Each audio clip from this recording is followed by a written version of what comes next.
Bismillahirrahmanirrahim. Assalamualaikum warahmatullahi wabarakatuh. Allahumma salli ala sayyidina Muhammad wa ala alihi wa sahbihi wa ummatihi ajma'in. Rabbi zidni ilma warzuqni fahma wa ishrah li sadri wa yassir li amri wa hlul 'uqdatam min lisani yafqahu qawli. Amin ya rabbal alamin. Pada hadirin jamaah Masjid Agung Al-Asta yang saya hormati, yang dirahmati Allah SWT, pada kesempatan hari ini tanggal 20 Juni tahun 1445 tahun 2024 atau tanggal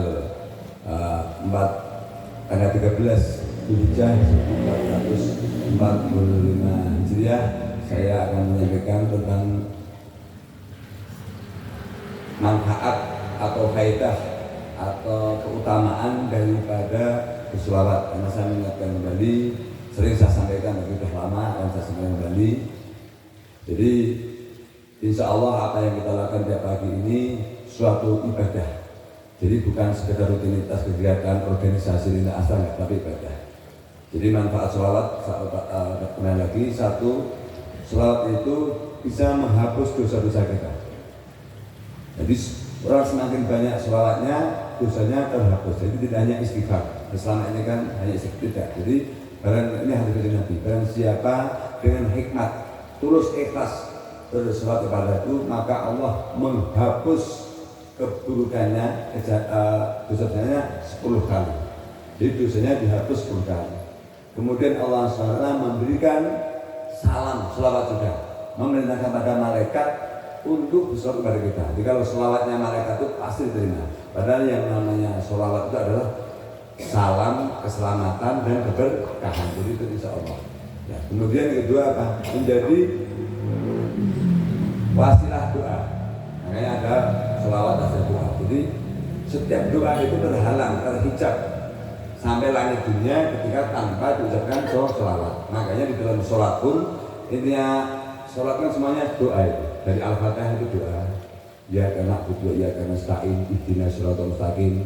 Kemudian duduk di antara dua sujud itu Rabbi firli warhamni, seterusnya itu doa lagi. Kemudian pada saat katakanlah kita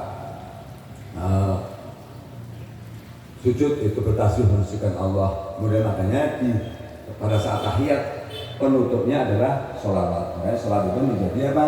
Menjadi rukunnya sholat. Makanya ketika sholat tanpa sholawat itu batal karena menjadi rukun, menjadi rukun.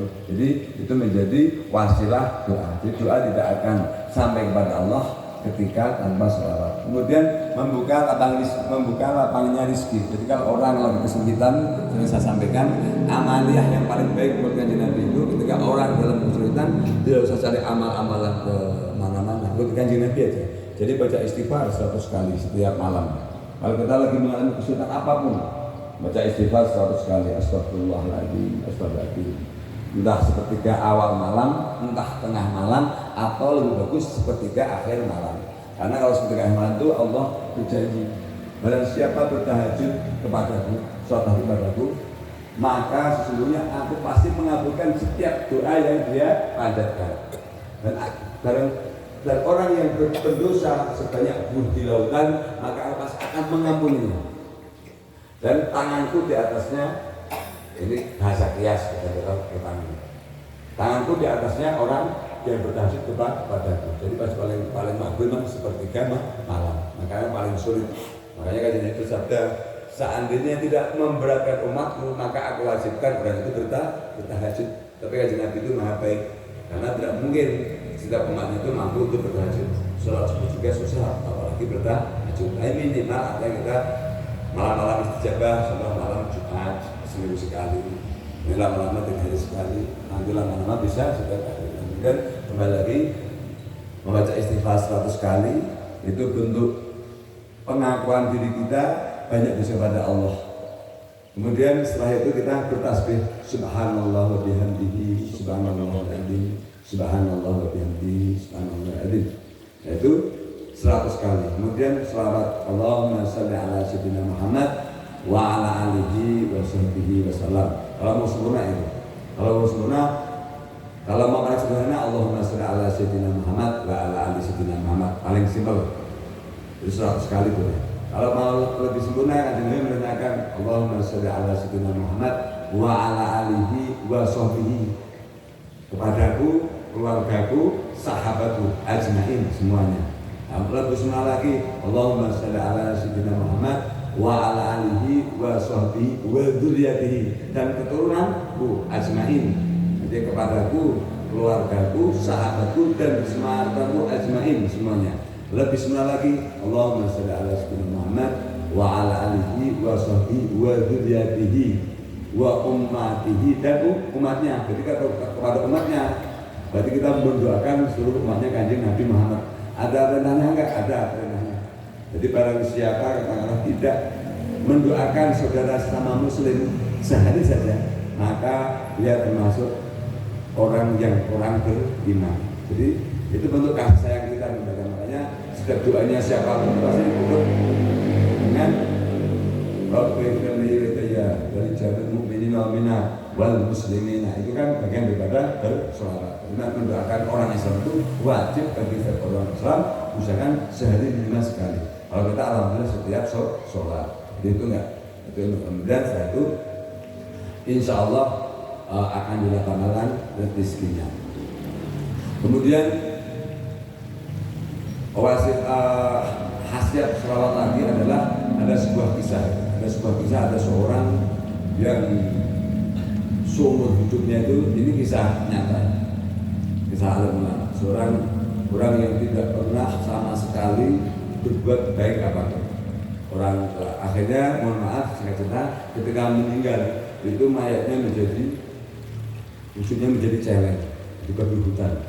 Tapi anaknya ini alhamdulillah suka bersolawat. Akhirnya anaknya sangat sedih sekali, kemudian dia melakukan umroh tawaf. Jadi bapaknya belum dimakamkan karena jadi celeng lagi, jadi celeng. Akhirnya kemudian anak itu umroh, setelah ketiduran, selesai umroh tawaf, kemudian ketiduran. Setelah ketiduran, karena dia banyak sholawat, saat dia mau tidur ada sholawat. Akhirnya dalam minggu tersebut Kanjeng Nabi mendatangi orang tersebut, anak tersebut yang suka bersholawat. Akhirnya rusaklah wajah daripada mayat orang tua.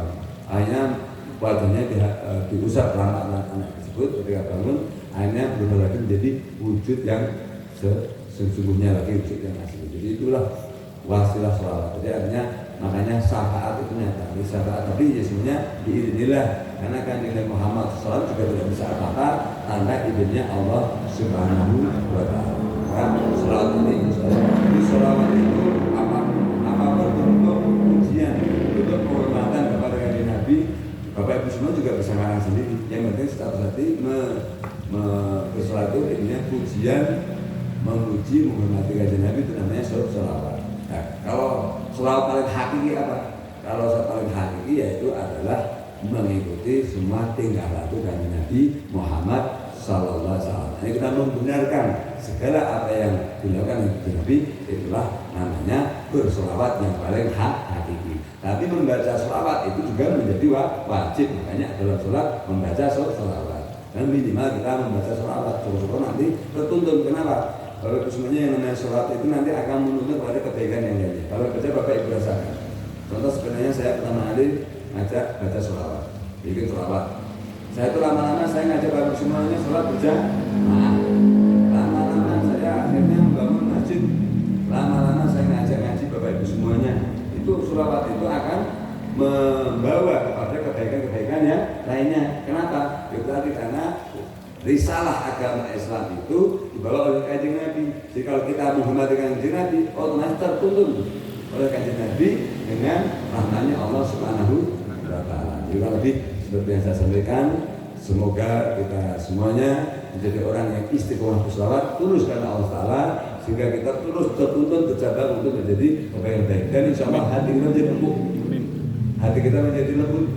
Bagaimana hati lembut itu? Hati lembut itu mudah menerima kebaikan, mudah belas asih kepada siapapun, itu hati yang lembut. Tapi kalau hati yang keras, itu ya ada kebenaran kebaikan bisa menerima, melihat kata-kata sesuatu yang mungkar, tidak mau mencegahnya, terhadap yang ma'ruf, tidak mau berbuat. Itu kalau hati yang keras. Itu kalau hati yang lembut bisa demikian. Terima kasih, semoga kita semuanya termasuk orang-orang yang mendapatkan hidayah dari Allah Subhanahu wa ta'ala. Billahi hidayah. Wassalamualaikum warahmatullahi wabarakatuh.